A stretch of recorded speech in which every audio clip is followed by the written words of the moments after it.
हाँ, मेरा नाम राजेंद्र पांडे है। मैं गवर्नमेंट ऑफ इंडिया का टूरिस्ट गाइड हूँ। भगवान बुद्ध के जो 4 बड़े स्थान हैं जिनको भगवान बुद्ध ने कहा महापरिनिर्वाण सूत्र में कि लुम्बिनी, बोधगया, कुशीनगर, सारनाथ। लुम्बिनी जहाँ उनका जन्म हुआ, बोधगया जहाँ उन्होंने ज्ञान प्राप्त किया, और सारनाथ यहाँ पे उन्होंने पहला उपदेश दिया। कुशीनगर जहाँ उन्होंने अपने शरीर का त्याग किया, महापरिनिर्वाण। बुद्ध ने पहला उपदेश यहीं पे दिया था 2600 साल पहले। उस समय इसका नाम था ऋषि पत्तन मृगदाव। तो ये ऋषि मुनियों का बहुत ही प्राचीन स्थान था, तपोभूमि थी। तो इसका नाम ऋषि पत्तन मृगदाव था, जो प्राचीन नाम है। भगवान बुद्ध का एक पूर्व जन्म हुआ था हिरण के रूप में, इसलिए इसका नाम जो है नियोद्गत बोधिसत्व के रूप में पड़ा है। और धीरे धीरे जब बुद्ध ने पहला उपदेश दिया तो ये यहाँ पे एक बौद्ध नगर बन गया था। आप ये जो देख रहे हैं, ये मोनास्ट्री नंबर 7 है। इसके चारों तरफ जो है रूम्स थे, कमरे थे। और 1500 साल पहले गुप्त पीरियड में यह 4 मंजिला था। यह जो कुआं है, ये बीच का भाग जो है, इसके लिए प्रयोग किया जाता था, स्नानागार के लिए। तो बुद्ध ने अपना पहला उपदेश दिया और धीरे धीरे यहाँ पे जो है निर्माण का काम शुरू हो गया। सबसे ज़्यादा काम, सबसे पहले जो काम किया है वह सम्राट अशोक के काम आता है कि उन्होंने यहाँ पे 2 स्तूप बनवाए, एक अशोकन पिलर बनवाया और बिहार का निर्माण करवाए। तो सम्राट अशोक, जिसने भारत पे 40 साल शासन किया, 272 ईसा पूर्व से लेकर 232 ईसा पूर्व, तो उन्होंने 40 साल तक यहाँ पे शासन किया है। और कलिंग युद्ध के बाद युद्ध न करने की घोषणा किया। तो यह एक बौद्ध नगर था। वाराणसी 3 धर्मों की जननी है, हिंदू, बौद्ध और जैन। यहाँ से 3 धर्म निकले हैं। जैसे जेरूसलम इजराइल से 3 धर्म आए हैं, जूइश, क्रिश्चियन और मुस्लिम। तो उसी तरीके से वाराणसी से 3 धर्म आए हैं, हिंदू, बौद्ध और जैन। जब सम्राट अशोक ने जो है यहाँ पे 2 स्तूपों का निर्माण करवाया, एक का नाम है धम्मेक स्तूप, जहाँ पे पहला उन्होंने प्रवचन दिया, जिसका नाम है धम्मचक्र प्रवर्तन सूत्र। धम्मचक्र प्रवर्तन सूत्र के नाम के कारण इस स्तूप का नाम जो है धम्मेक स्तूप पड़ा, जो सामने आपको दिखाई दे रहा है, बड़ा वाला गोल। हाँ, ओके।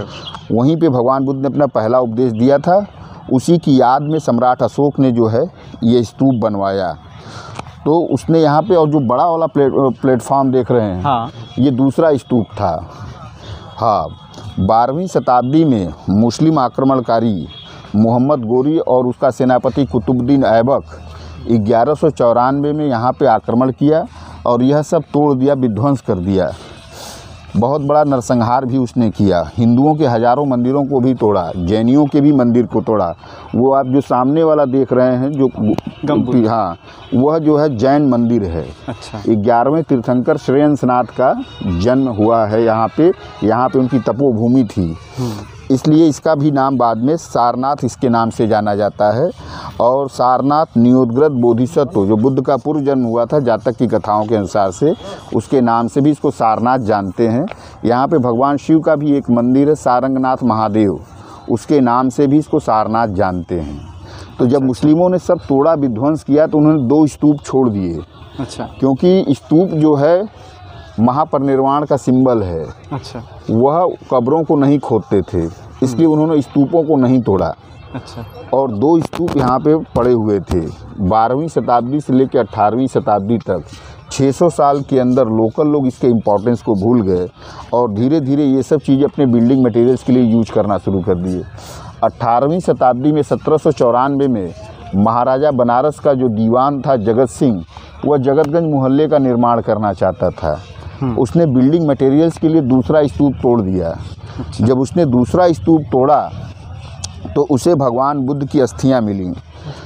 चूँकि वो हिंदू था तो अस्थियां रख नहीं सकता था, गंगा जी में प्रवाहित कर दिया। अच्छा। और उसके बाद जो है उसे यह ज्ञात हुआ कि यह किसी धर्म विशेष से जुड़ा हुआ एक महत्वपूर्ण पवित्र स्थान है, इसलिए दूसरा स्तूप उसने नहीं तोड़ा। और उसी समय ईस्ट इंडिया कंपनी का शासन था। अच्छा। उसने ब्रिटिश आर्मी ऑफिसर से कंसल्ट किया। बनारस के जो कमिश्नर थे जोनाथन डंकन, 1798 में उन्होंने इस पर रिसर्च पेपर पब्लिश किया। जब पहली बार जो है शोध पत्र जारी हुआ तो विश्व के सारे इतिहासकार, पुरातत्वविद और बौद्ध धर्म देशों के धर्मावलंबी इसको जानने के लिए उत्सुक हुए। और बाद में यहाँ पे धीरे धीरे जो है उत्खनन का कार्य, खुदाई का कार्य, एक्सकवेशन का कार्य प्रारंभ हुआ 1815 में कर्नल मैकेंजी द्वारा। ये जो भाग आप देख रहे हैं ये चैत्य है, ये प्रेयर हॉल था, प्रार्थना सभाघर। तो ये बौद्ध वास्तुकला, बौद्ध आर्किटेक्चर में स्तूप आता है, पिलर आता है, विहार आता है और चैत्य आता है। चैत्य जिसे प्रेयर हॉल, प्रार्थना सभाघर कहते हैं। जो सारनाथ का जो गोल्डन डेवलपमेंट हुआ है वह गुप्त काल में हुआ है, 4th सेंचुरी एडी से लेकर 6th सेंचुरी एडी के बीच में। ये जो सारे ईंटें आप देख रहे हैं ये गुप्त काल के हैं, जिस पे अलंकरण किए गए हैं। अच्छा। इसी ये सब ईंटें, ये सब जो है 1400 साल 1500 साल पुराना है गुप्त काल का।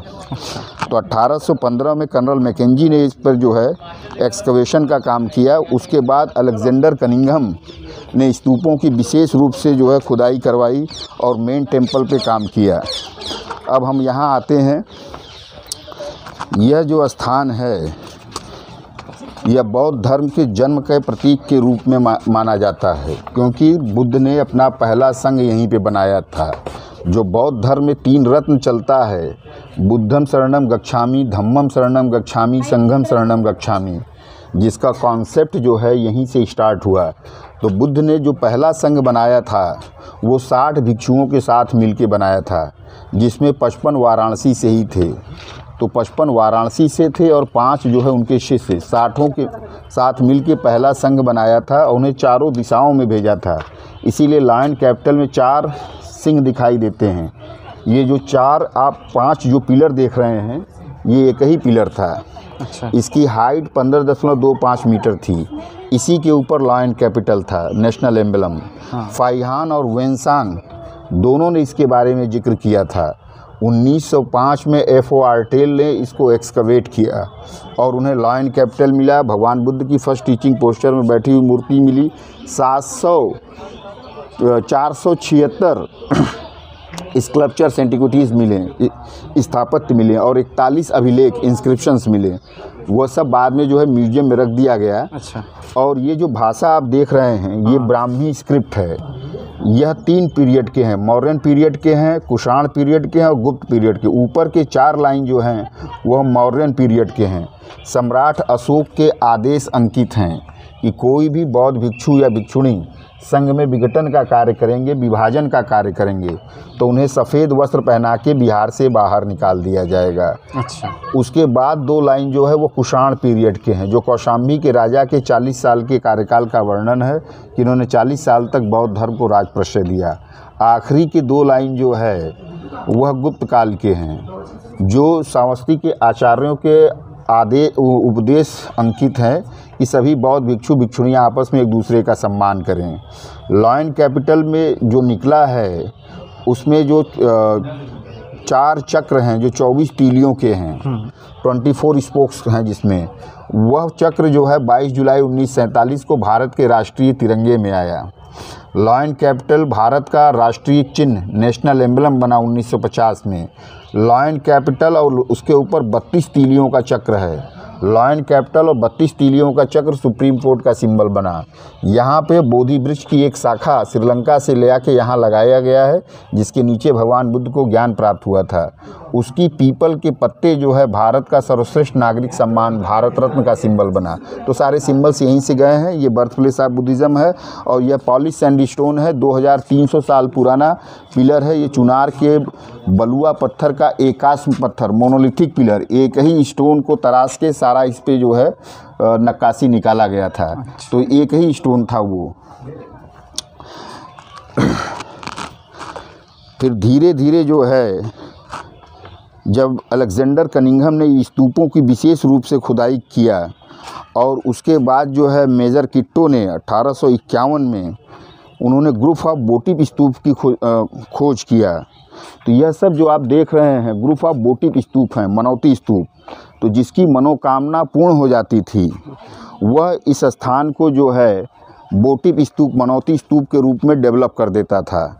तो ऐसे करके जो है लगभग 369 वोटिव स्तूप मिले हैं, मनौती स्तूप। तो 3 प्रकार के स्तूपों की खोज हुआ।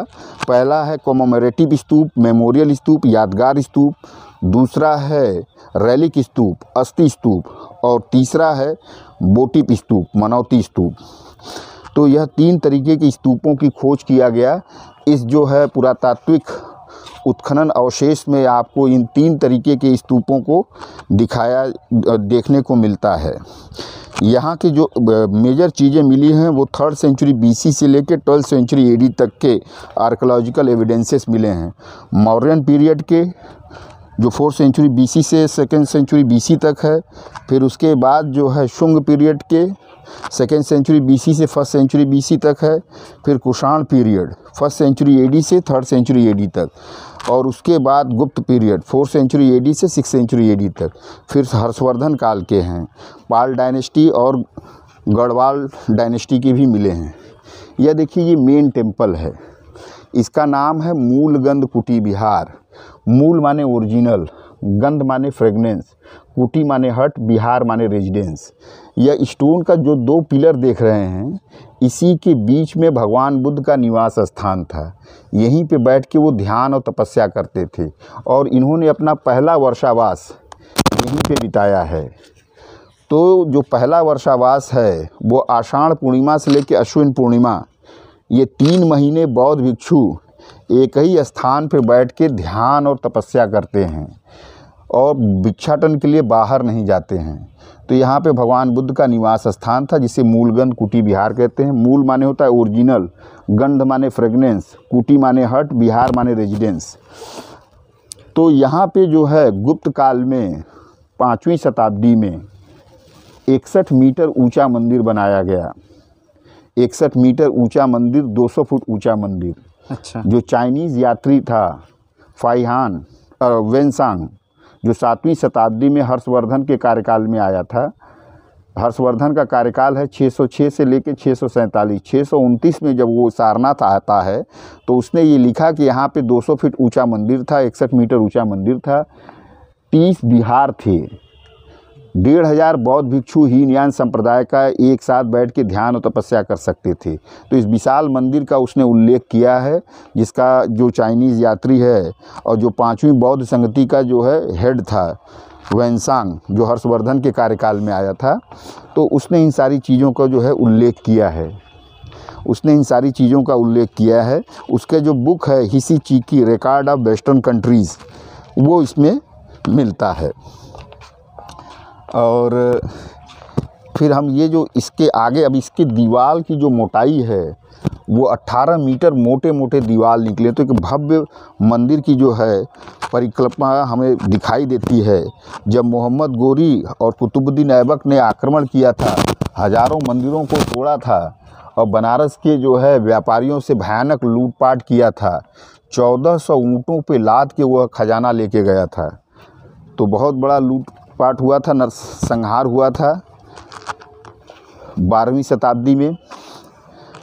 12वीं शताब्दी में के बाद जो है ये सब जो है आप देख रहे हैं, ये सब मिट्टी के नीचे जो है 600 साल तक मिट्टी के नीचे दबा हुआ था। यह सब जो है मिट्टी के नीचे 600 साल तक दबा था। जो पहला म्यूजियम बना कलकत्ता म्यूजियम, कुछ मूर्तियां जो है कलकत्ता म्यूजियम में भी शिफ्ट किया गया 1815 में। और उसके बाद जो है कुछ मूर्तियां जो है लंदन वियना म्यूजियम में भी शिफ्ट किया गया। इसके अब हाँ, ये जो गम्बुज है सामने, इसके अंदर प्रवेश करने की कोई नहीं, ये एकदम सॉलिड है, सॉलिड कंस्ट्रक्शन का निर्माण है। और यहाँ हम आते हैं, ये जो है पंचायतन टेम्पल है। बुद्ध ने जब अपना पहला उपदेश वहाँ दिया धमेक स्तूप के पास से, फिर वो यहाँ आए और यहीं पे बैठ के अपना जो है ध्यान कर रहे थे। व्यापारियों का जो मुखिया था यश, जो 55 अपने मित्रों के साथ आया था, उसके साथ बैठ के पहली बार मंत्रणा हुआ कि हम यहीं पे संघ बनाएंगे। और संघ बनाने का निर्णय यहीं पे लिया गया धर्म को आगे बढ़ाने के लिए। तो पहली बार पंचायत हुआ धर्म को आगे बढ़ाने के लिए। विश्व में सबसे पहले लोकतंत्र का जन्म जो है बुद्ध के समय में हुआ 6 सेंचुरी BC में, जब उन्होंने बिहार वैशाली में महिलाओं का भी प्रवेश का अधिकार दिया। महिला और पुरुष को एक समान अधिकार दिए गए। महिलाओं को बौद्ध भिक्षुणी के रूप में जो है बिहार में प्रवेश का अधिकार दिया गया। उसके बाद जो अशूद्र होते थे, अछूत समझा जाता था जिन्हें, उन्हें भी बौद्ध विहार में प्रवेश का अधिकार दिया गया। ये जो 5 सीट बने हैं, इसमें 5 भिक्षु बैठते थे जो पंचशील का कड़ाई से पालन करते थे। धीरे धीरे यह पंचायती व्यवस्था, पंचायती राज के रूप में डेवलप हुआ। तो बुद्ध के जो यहाँ से ही डेमोक्रेटिक सिस्टम और जुडिशरी सिस्टम स्टार्ट होता है, वो यहीं से है। बाद में जो है, बाद में जब टेम्पल आर्किटेक्चर आया, जो नॉर्थ इंडियन टेम्पल आर्किटेक्चर को नागरा कहते हैं, साउथ इंडियन टेम्पल आर्किटेक्चर को जो है बसेरा द्रविडियन कहते हैं, और नॉर्थ और साउथ द्रविडियन और नागरा को मिक्सर को बसेरा टेम्पल आर्किटेक्चर कहते हैं। उसके बाद जो है पंचायतन टेम्पल आर्किटेक्चर आया।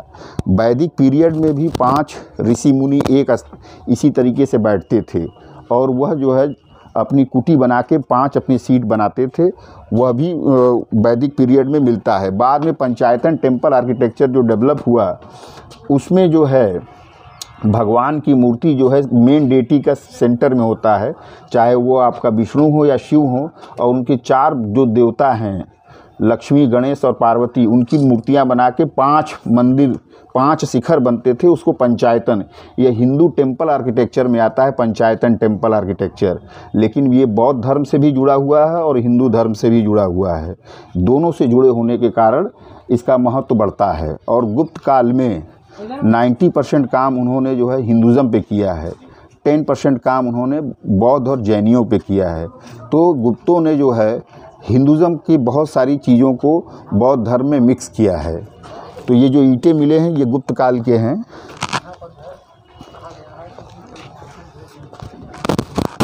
और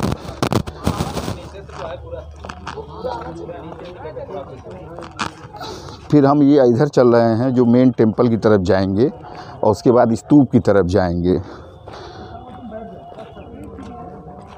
इन मंदिरों के बीच में आपको जहाँ जहाँ बोटिप स्तूप, मनौती स्तूप दिखाई देते हैं, बीच बीच में छोटे छोटे मंदिर भी बनाए जाते थे। विशाल मंदिर के अंदर भी छोटे छोटे मंदिर बनाए जाते थे और उनकी पूजा किया जाता था। तो उनके जो गणों के या उस तरीके के भी मंदिरों का भी निर्माण किए गए हैं। जैसे इस तरीके देखिए, ये भी एक छोटा मंदिर था जो बाद में डेवलप किया। जैसे एक बहुत बड़ा मंदिर है, उसके बीच में छोटे छोटे मंदिर अपने आप बन जाते हैं। अपने आप बन जाते हैं, मतलब बनाए जाते हैं, बनाए जाते हैं उनके द्वारा। चूँकि संख्या ज़्यादा है, वो बढ़ रहे हैं, तो अपना उन्होंने एक डेटी अपना बना लिया, या अपना मूर्ति रख के ध्यान करने का एक स्थान उन्होंने अपने को डिसाइड कर लिया। और ये सब जिनकी जिनकी मनोकामना पूरा हुआ है, वो सब बनाया हुआ है। हाँ, ओके। और एक्चुअल मनौती फार्म के जो स्तूप होते थे, रियल मनौती फार्म के स्तूप इस तरीके के होते थे। तो इनको जो स्पिरिचुअल लीडर होते थे, जो बैठते थे, बौद्ध धर्म में सन्यासी और सन्यासिनी को भिक्षु भिक्षुणी कहते हैं, और गृहस्थ जो बौद्ध धर्म का पालन करते हैं उसको उपासक कहते हैं। तो उनके उपासक जो है अपने स्पिरिचुअल लीडर को डेडिकेट करके इस तरीके के स्तूप का आकार देते थे। जब उनकी मनोकामना पूर्ण हो जाती थी, संकल्प पूरा हो जाता था, तो इस तरीके के स्तूप बना देते थे। यह सब आप जो अलंकरण देख रहे हैं, कार्विंग देख रहे हैं, यह सब 1500 साल पुराना है, गुप्त पीरियड का है। यह जो ड्रेनेज सिस्टम है, वाटर सप्लाई सिस्टम, इसकी खोज दयाराम साहनी ने 1921-22 में किया था। दयाराम साहनी ने ही इंडस वैली सिविलाइजेशन की खोज किया था। Indus Valley civilisation total urban civilisation है और अर्बन सिविलाइजेशन है, और दोबारा अर्बन सिविलाइजेशन हमको दिखाई देता है वह बौद्ध पीरियड में दिखाई देता है, 6th सेंचुरी से। जो वैदिक एविडेंसेस मिले हैं इस एरिया से या वाराणसी से, वाराणसी के आसपास, वो 1500 BC का है। जैन एविडेंसेस 1000 BC का है, और बौद्ध एविडेंसेस 600 BC का है। यह भाग जो आप देख रहे हैं, ये मोनास्ट्री नंबर 6 था। 8th सेंचुरी AD में, 8वीं शताब्दी में इसको कन्वर्ट करके हॉस्पिटल बना दिया गया था। 1851 में मेजर किट्टो ने इसको एक्सकवेट किया, और उन्हें जो है हॉस्पिटल के इक्विपमेंट मिले, और अंदर तक गए तो उन्हें मोनास्ट्री के भी एविडेंसेस मिले। अच्छा। हाँ, तो ये है टोटल अभी तक 7 मोनास्ट्री ही लोकेट कर पाए हैं। अब हम लोग आते हैं मेन स्तूपा पे। इसका नाम है धमेक स्तूप। धम्मचक्र प्रवर्तन सूत्र की वजह से इसका नाम धमेक पड़ा है। यहाँ पे कोई पांडुलिपि मिला है? हाँ, यहाँ पे जो है अभिलेख मिले हैं वो मैं बता रहा हूँ। 1835 में Alexander Cunningham, founder of the archaeological survey of India, भारतीय पुरातत्व सर्वेक्षण विभाग का जन्मदाता अलेक्जेंडर कनिंघम को माना जाता है। अलेक्जेंडर कनिंघम 1835 में स्तूप के ऊपर चढ़ता है और स्तूप की उत्खनन करने का काम, एक्सकवेशन करने का काम शुरू करता है ताकि उसे भगवान बुद्ध की अस्थियां मिल जाएं। जैसे ही उसने जो है उत्खनन किया, 3.5 मीटर के बाद ही 11वीं शताब्दी का उसे एक अभिलेख मिला है, शिलालेख। अच्छा। 1026 AD का। तो उस शिलालेख अभिलेख के अनुसार से उसे ये ज्ञात, वह उस पर लिखा रहता है कि ये स्थान धम्मचक्र प्रवर्तन के लिए प्रयोग किया गया। अच्छा। तो Dhammachakra Pravartan, first teaching, turning the wheel of law, यहीं से स्टार्ट हुआ। जब उसने और नीचे तक खुदाई करवाया और बेस से पहले उसको जो है मिड में 6वीं और 7वीं शताब्दी का ब्राह्मी लिपि में लेख मिलता है जिसका उसने अनुवाद करवाया, तो ये ज्ञात हुआ, उस पे लिखा था ये धम्मा हेतु प्रभवा, धर्म का प्रभाव यहीं से शुरू हुआ। बाद में उसने जब नीचे तक गया तो उसे मौर्यन पीरियड के ईंटें मिले। तो बेसिकली यह स्तूप जो है सम्राट अशोक द्वारा 3rd सेंचुरी BC में बनवाया गया, लेकिन कुषाणों के पीरियड में इसे बड़ा किया गया और जो एक्चुअल फॉर्म देख रहे हैं यह गुप्ता पीरियड में आया था। तो यह कंप्लीट जो स्तूप आया है वह गुप्ता पीरियड का एक्सीलेंट आर्ट और आर्किटेक्चर का जो आया है वो गुप्त पीरियड में आया है। ये सारा जो अलंकरण है यह सब गुप्त पीरियड में है। फिर और जितने भी राजा होते गए, चाहे वो कुषाण रहे हों, चाहे वो फिर हर्षवर्धन हो या फिर पाल डायनेस्टी हो, गढ़वाल डायनेस्टी, इन लोगों ने इस स्तूप की मरम्मत करवाया। स्तूप की जो हाइट है वह 33.5 मीटर है ऊपर से, बेस से इसकी हाइट 39.5 मीटर है। स्तूप का शाब्दिक अर्थ है टीला, डूहा, जो समाधि से निकला है। तो बुद्ध जब मरे तो उनके शरीर को जलाया गया, उनके अस्थियों को 8 भाग में बांटा गया। बांटने के बाद उसे बॉक्स में रखा गया, उनके जीवन से जुड़े हुए अन्य चीज़ों को भी उसमें रखा गया। रखने के बाद ज़मीन को 7 से 8 मीटर गड्ढा किया गया। करने के बाद उन बॉक्स को जो है सेंटर में रखने के बाद ईंटें और पत्थरों से सॉलिड कंस्ट्रक्शन का निर्माण किया गया। 8 बने जब वो मरे 80 साल की उम्र में। कोई भी यहाँ नहीं बना, वो अन्य जगहों पर बने। वो बना आपका जो है राजगीर में बना, वैशाली में बना है, और कपिलवस्तु में बना, कुशीनगर में बना, यहाँ नहीं बना। तो जब 35 साल में बुद्ध ज्ञान प्राप्त करते हैं, 80 साल में महापरिनिर्वाण, 45 साल तक उन्होंने लोक कल्याण के लिए काम किया, लोगों को जीवन जीने की कला सिखाए। लेकिन बौद्ध धर्म पूरे भारत में नहीं था, भारत से बाहर नहीं था। और कलिंग युद्ध के बाद जब अशोक ने बौद्ध धर्म ग्रहण किया तो उसने बौद्ध धर्म को पूरे भारत और भारत से बाहर फैलाने का निर्णय लिया। उसने इन स्तूपों को खुलवाया। उसने 7 स्तूप ही खुलवा सका। 8वां जो स्तूप था वो नागों द्वारा संरक्षित था, तो उसको नहीं खुलवा पाया। जब खुलवाने गया तो नाग जो थे, सांप, वो विषैले निकलने लगे, जिसकी वजह से उसने नहीं खोला, वो आज तक नहीं खुला है। तो 7 स्तूप से जो अस्थियां मिली उस पे उसने 84,000 स्तूप बनवाए क्योंकि भगवान बुद्ध ने अपने जीवन काल में 84,000 बार टीचिंग किया था, इसलिए उसने 84,000 स्तूप अपने 3 साल के कार्यकाल में ही बनवा दिए। और उसने अपने लड़की और लड़के महेंद्र और संघमित्रा को श्रीलंका भेजा। बोधि वृक्ष की एक शाखा लेके वो श्रीलंका अनुराधापुरम गए, अस्थियां भी लेके गए ताकि उन अस्थियों को वहाँ पर श्रीलंका में भी स्तूप बने, और बोधि वृक्ष की एक शाखा श्रीलंका में लगाया गया था। उसके बाद वो यहाँ आता है 250 BC में, जो तृतीय बौद्ध संगति हुआ था 251 ईसा पूर्व के बाद। 3rd सेंचुरी BC में जब उसने यहाँ आता है तो 2 स्तूप बनवाता है। तो ये स्तूप उसने बनवाया और उसके बाद वो वाला स्तूप बनवाया जो तोड़ दिया गया। तो इसकी जो बेस से हाइट है वो 39.5 मीटर है, और इसकी जो डायामीटर है, जो परिधि है, व्यास है, जिसमें आपको नीचे से मिलते हैं आले, ताखे, वो 8 हैं। वो भगवान बुद्ध के 8 पवित्र स्थानों को बताते हैं। 4 मैंने बताया, लुम्बिनी, बोधगया, कुशीनगर, सारनाथ, ठीक है। और 4 है 4 अन्य जगह जहाँ उन्होंने बहुत बड़े बड़े चमत्कार किए हैं। वो है श्रावस्ती है, और राजगीर है, वैशाली है, संकास्या है। तो इन 8 स्थानों की मूर्तियाँ इसमें लगी हुई थी। गुप्त पीरियड में जो है स्वास्तिक इसमें सब जगह, पूरे स्तूप में हर जगह स्वास्तिक दिखाया गया है। अच्छा। जो 5000 साल पुराना जो है सिविलाइजेशन है सनातन धर्म का, उसमें स्वास्तिक भी इसमें दिखाया गया है, हर जगह स्वास्तिक। स्वास्तिक के साथ साथ इसमें कमल दिखाया गया है। तो स्वास्तिक जो है सिंबल है प्रॉस्पेरिटी और पीस का, यूनिवर्सल पीस का। और उसके बाद लोटस जो है इनके जन्म का सिंबल है। बोधि वृक्ष इनके ज्ञान का प्रतीक है। तो इस तरह के प्रतीकों को दिया गया है। और स्तूप जो है महापरिनिर्वाण, उनकी मृत्यु का प्रतीक है। तो इसलिए स्तूप भी यहाँ पे दिखाई देते हैं। तो इस तरीके के 8 हैं। तो बुद्ध ने यहाँ पहला उपदेश दिया था जिसका नाम है धम्मचक्र प्रवर्तन सूत्र, turning the wheel of law.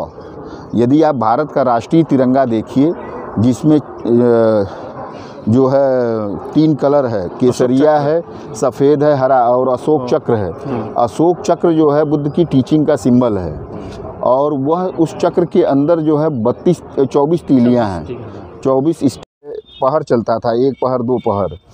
तो 12 ज्ञान से जुड़े हैं, 12 दुख से जुड़े हैं। 12 दुख से क्या है, वो है 4 आर्य सत्य है, 8 अष्टांगिक मार्ग है। 4 आर्य सत्य दुख है, दुख का कारण है, दुख का निवारण है, दुख निवारण मार्ग है। ठीक है, मतलब life means suffering, the origin of suffering is attachment, the cessation of suffering is attainable to the path of cessation of suffering. If you have problem, behind your problem there is reason, without reason problem cannot come in your life. If you know the reason of the problem, you can stop the problem. To the stop the problem there is a way to the 8 noble path, 8 अष्टांगिक मार्ग, उसे कहते हैं 8 अष्टांगिक मार्ग।